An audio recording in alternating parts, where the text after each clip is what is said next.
let's talk about this stupid that happened. And go through it. There'll be a lot of pausing and frame advance and all that, but, my god.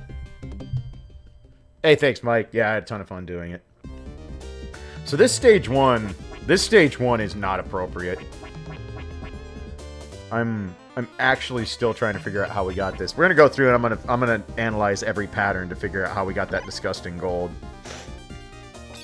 So this is all the standard stuff. Right, Mike?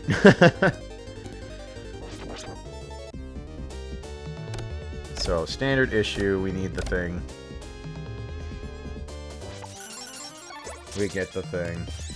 That's a good pattern right there. Okay, so that's actually a little important. Can we... It doesn't go frame by frame, but that's alright. How do you... Let's see. Go to... Oh, control right does frame. Okay, perfect. Perfect. We'll learn how to do this by the end of the video when it's no longer useful. So, this is really important.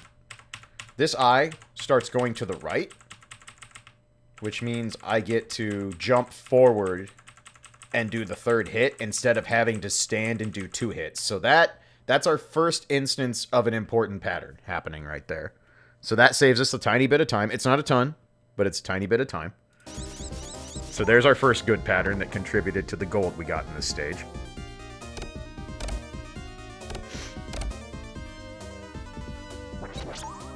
So next section, manipulate the bats just like always. Pretty easy stuff. So this one, what kind of Hellhound pattern did we get? Yeah, Flame Breath. Oh, that's right. This is the one where I forgot to throw an axe and it didn't matter because I got double Flame Breath.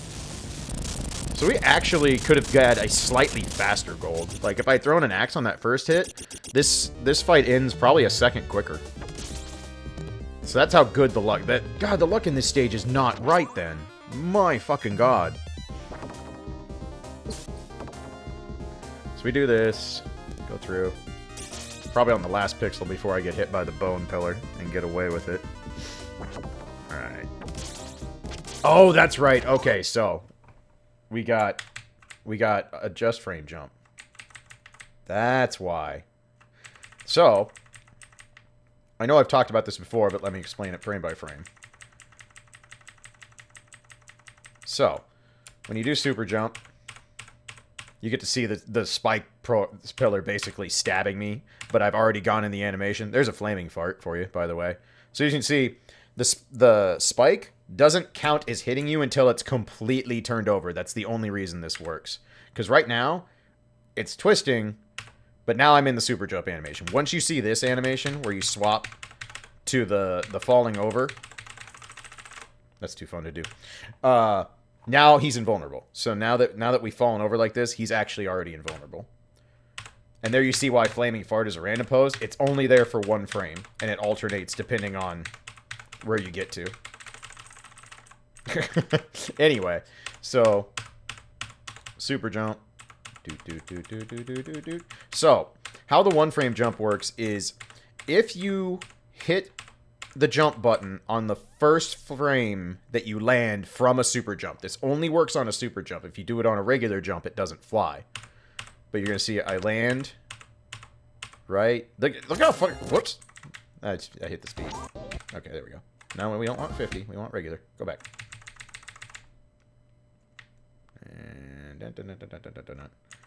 And so we're landing. See how far you clip down through this? It's crazy.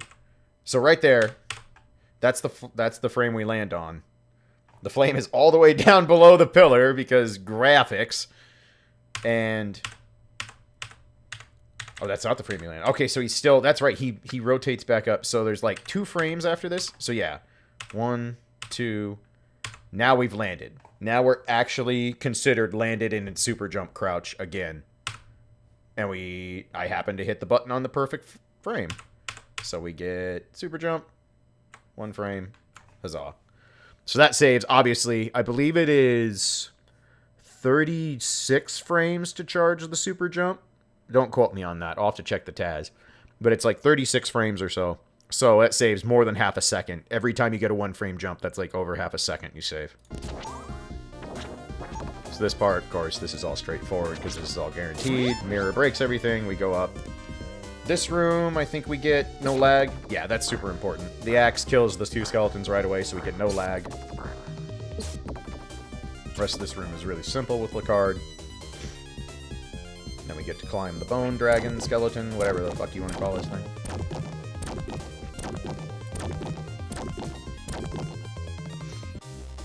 We get a good pattern here. Mostly good. Had to backtrack slightly, but that's fine. That's a pretty solid bone dragon pattern.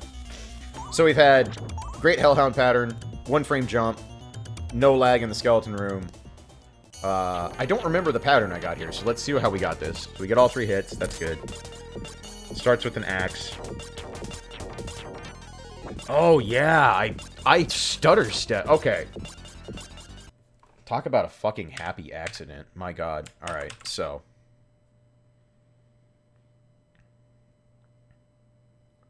So. My plan here is he's backing up. So we get a hit in. And my plan here is to walk and just fall down, right? My plan is to walk and as I'm falling, do a spear stab. Because that should kind of give me a pattern I can kind of manipulate from there, at least a little bit. And I'll get what I want out of this. But I do this weird moment where I go up, hit him one more time. That's by design. No. Okay, I see what I meant to do.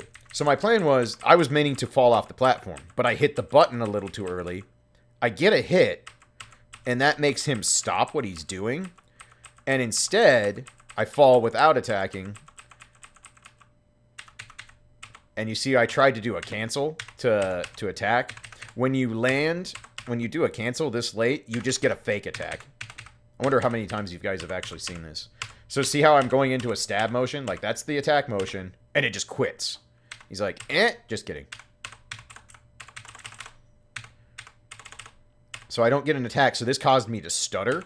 But it actually saved me. Because then he goes into twirl. Which is like the attack that can kill me so easily. And now he's twirling out of range. And we start hitting him. And I just happen to space this right. Holy shit. I maybe a pixel or 2 from being hit on this spacing. Also, this is hilarious looking. I'm going to have way too much fun with frame advance. I apologize in advance. But no, that... Maybe a pixel. Maybe a pixel from being hit. But it just happens to work out. So we get stabs. We break the next piece off. I never noticed how much shit goes flying off him all the time. Wow, he actually reels all the way back. Like, I know I've seen this a billion times, but I've never watched it with frame advance. You knock the shit out of Armor Battler when you break a piece of him. Feels good. Feels good. So yeah, that was a fortunate thing. This we just duck. And then he goes into a boot, which is great. And backs up, doesn't jump. Yeah. No, that's just, like, pristine luck. And we ended up with a fucking negative 5.3 and a gold split. That set of timing, or that set of luck in stage 1 doesn't happen. So, if I ever do go back to this, I'm going to hate my life. And anyone who runs this game and wants to try and get record, enjoy never being green in stage 1. Start of stage 2 is always the same. You guys have seen this. Boomerangs to stun the Minotaurs. So the Minotaurs have an interesting property. I don't know if you can see it in the, in the frame by frame. Let's get to one where I throw the boomerang. Okay. So, the Minotaurs have the lowest gap between hits in the game. So, like, I don't think you can see the spark. Okay, so you see the spark hitting? Notice how another one starts immediately? Like, there's no gap? Because the Minotaurs have, like, 2 or 3 frames between hits. Like, they just always are in hit stun. They never, ever have, like, bosses, for example, have, I think, 31 frames of iframes in between each hit. So you can't, like, stab them and then do it again. Because they're in iframes. Minotaurs don't ever go into iframes. They basically just get destroyed. And you can hear it based off the sound. You can hear the hit stun sound when the boomerang starts hitting him, so listen for it. 1, 2, 3. Like, dunk, dunk, dunk. They just don't ever... They have so little gap in their hit stun, they just get obliterated by anything that stays on them. So that's why that trick works. The boomerang doesn't do good damage, but when it hits 3 times in a very brief order, well, then they're pretty dead. You can hear it when I'm stabbing them, too, with the spear. The 2 hits happen really rapidly because the spear's on top of them. Like, see how there was no gap between the hits? It's just like, meh, meh. That's why Minotaurs work that way, which is super nice.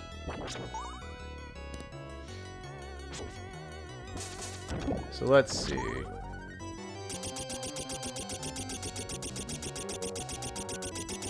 Also, a week of Garfield's iframes, i.e. effectively none. So the rest of this is really straightforward. Kill the 1-up. We can't let 1-ups live. They must drown. We don't need no stinking 1-ups. So we go up here, kill Mr. Ghost. Now, I don't remember what kind of Minotaur luck I got. I think it was good. Find out in a second. Nope, I waited. That's right. That was actually pretty poor luck.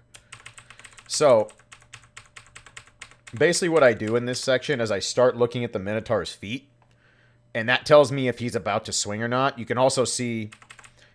You can see when he does this, you can kind of... That motion, where his feet are kind of in this weird, like, V shape and really straining forward. Sometimes when I do this super jump, once I start the super jump, all I'm doing is looking up in that upper left-hand corner for the foot position of the Minotaur. If I see him at any time in that far-spaced V, then I know it's safe for me to immediately jump. But in this case, I saw his feet really close together and saw him backing up. That's usually a sign he's about to swing again, which means I couldn't jump immediately. So I just have to sit here, wait for the stab, and then jump. So that's bad luck. But, again, after the luck in stage 1, who cares? Water Mage, of course. I'll frame by frame this so you guys can kind of see why this works. I mean, it's pretty obvious. As you know, Water Mage teleports to your back. So wherever your back is facing, that's the side he teleports to. So I jump, turn backwards mid-jump, which is super easy to do. Wait for the axe to hit. There's the hit stun. So he disappears. And then, since I'm back-turned, reappears. And then we jump. Because after the first hit, he teleports upwards. So we jump, throw another axe. Stop, turn around, let it hit, right there. You ever just thought about how fucking gigantic the axe sub-weapon is in this game, though? It's really big. So he shakes, and it doesn't matter once the flashing starts. It's once the hit happens, that's when he's decided where he's teleporting. So because I'm back-turned, he is teleporting to the side no matter what I do. So I turn around, holy water, and then we beat the shit out of Water Mage. So that's why that trick works. Really straightforward. We go up here, do the thing. Hi there. Hello? Why can I not? Oh, thanks. My mod emotes were not, mod options were not coming up. So we despawn with the axe, just like always, and then this fight. I should frame by frame this so you guys can see how silly this looks.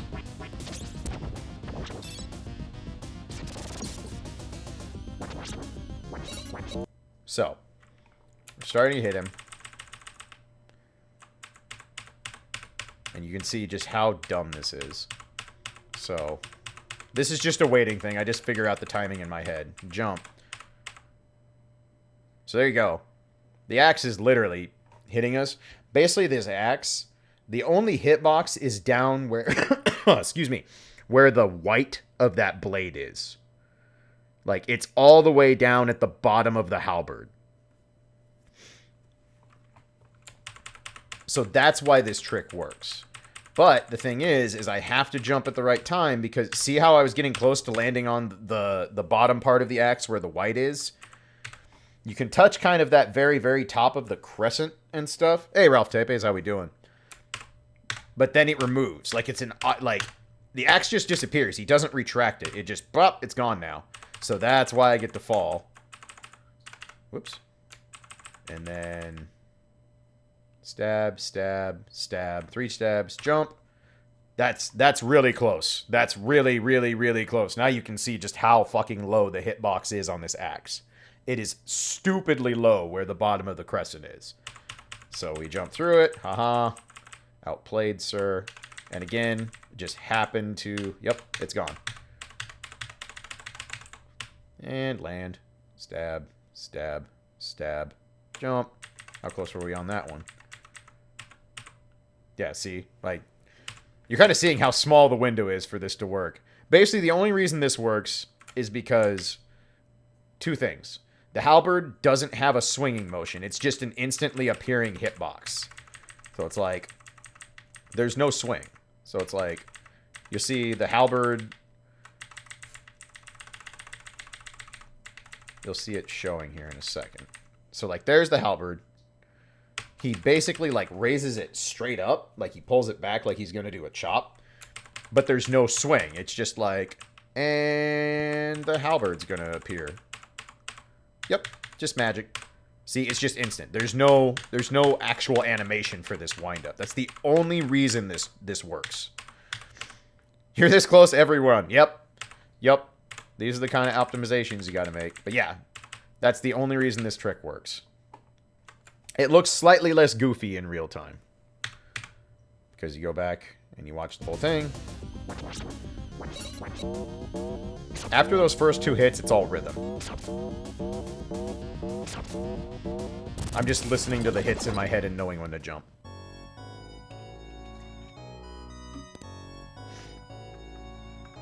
Yep, that's why that trick works.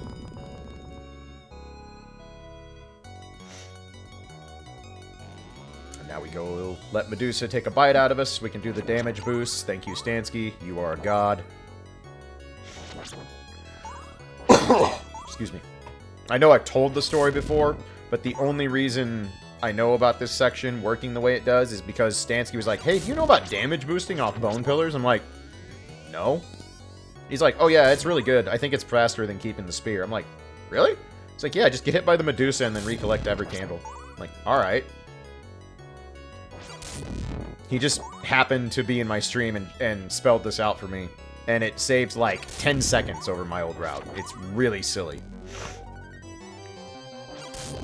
Yeah, Mike, I miss Stansky too. Stansky's the man. I'm sad I never got to meet Stansky in person.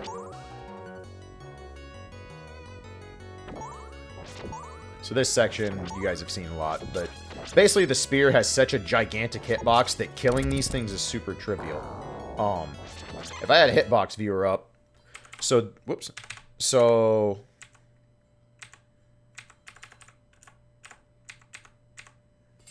Hold on, let me get back to where I was. So these guys have 2 hitboxes, right? They have a hitbox where their helmet is, and then their entire body is a second hitbox. The spear just happens to hit both, so even though it's not the powered up spear, these dudes are super easy to kill. Because if you hit not their helmet, they basically die to almost any damage. So that's why it's super easy to clear these things out with the spear. So this, I think, I jumped too early, so I get hit twice. Yeah. And I have to just be like, nope, I'm going in. Don't care. That is not the ideal way to do the bone pillar. It just happens to work out for me. I don't know if they're helmets. I think they're helmets because, like, if you hit them in the head, they take almost no damage. So I've always assumed they're helmets. Or maybe their heads are made of metal. I don't know. They're weird. These enemies are very, very interesting. They have another really fun aspect, which is that... So if they attack you with the mace, the ball mace, it does, like, 5 or 6 bars of damage. It does a grip. Like, a huge amount of damage in Expert. But if you just run into them, like, just run into the enemy, it's 1. It's 1 bar of damage. It's a really weird damage disparity. So basically the only goal for the rest of this is collect every candle, kill everything in our way, because then we'll get the super sub back where we want.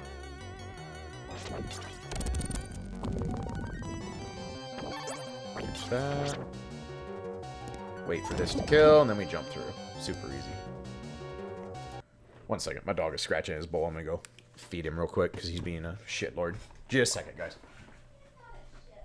He is still a shitlord.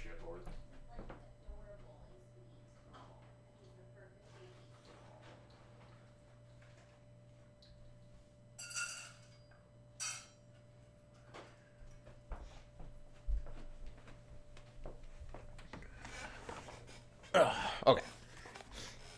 Sorry about that. Nothing really of note for the rest of this. I get a little bit of bad luck. 2 Minotaurs go that way and get the timing where they knock the dirt off the wall at the same time, so it causes some lag. Not really anything to do about that. And then, of course, this boss is a joke with Lecarde. It feels so good to shit on Stone Golem with Lecarde.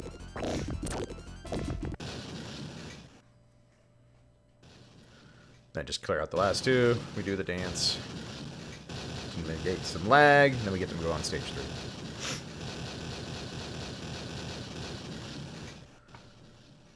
3.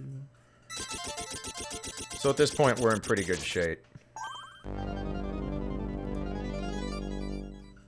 Get the ostrich pose.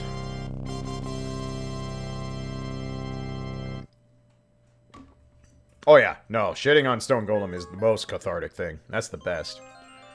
So harpies, I can't remember what kind of patterns we got here, but let's see. This one got away, that's right.